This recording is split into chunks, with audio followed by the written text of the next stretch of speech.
Ciao a tutti. Il narcisista fin da giovane ripete sempre gli stessi schemi, poiché nella sua vita sperimenta diverse strategie per raggiungere i suoi obiettivi. Naturalmente, nel corso della sua esistenza, compie molti errori che per lui sono intollerabili, ma ne fa un bagaglio di esperienza che gli servirà per trovare lo schema giusto da attuare costantemente nella vita.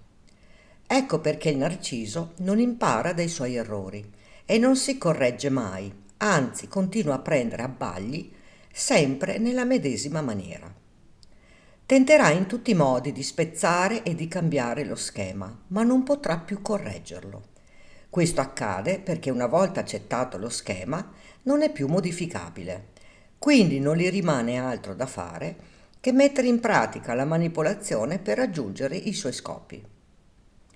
Infatti, se noti bene, il narcisista utilizza sempre la fase del love bombing, la fase della svalutazione e la fase dello scarto.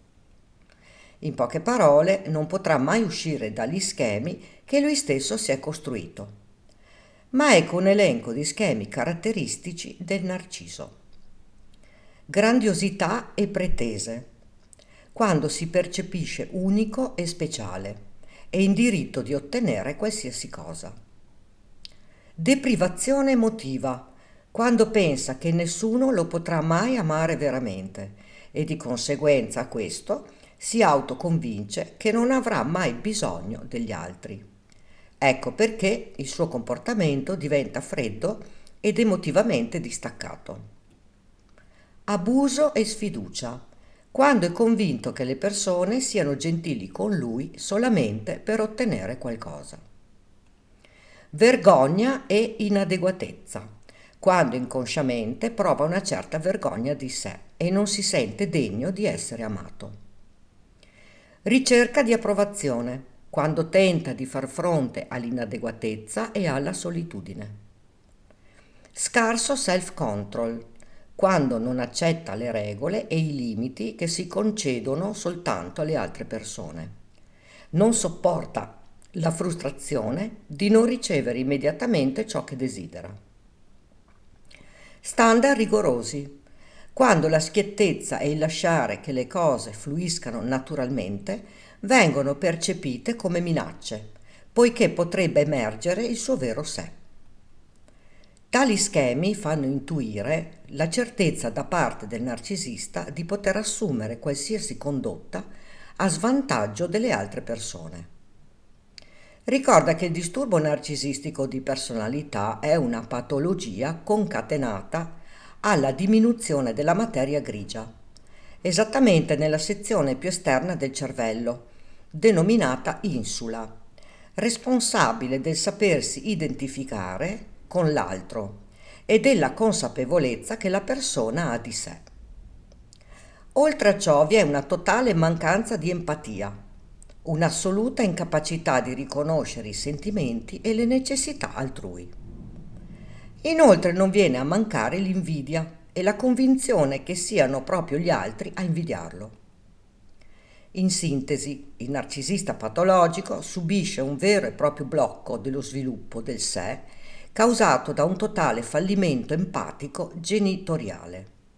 Infatti la mancanza di riflesso nuoce alla sana crescita dell'evoluzione della idealizzazione, che viene cristallizzata nella fase del soprannominato sé arcaico grandioso. Questo è il motivo per il quale Narciso, per tutto il corso della sua vita, andrebbe alla costante ricerca di oggetti sé, nei quali potersi rispecchiare in modo che possano rendergli un'immagine di sé che appaghi il suo frustrato bisogno di idealizzazione.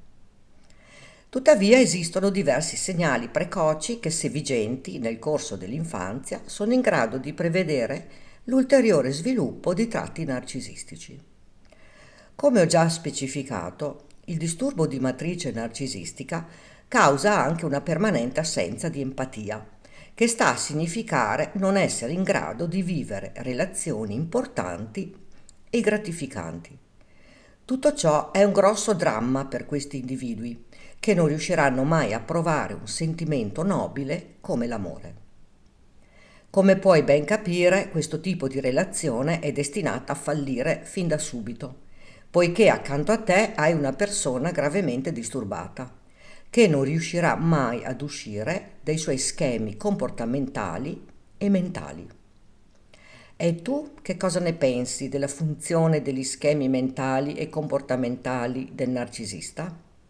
Racconta qui sotto nei commenti.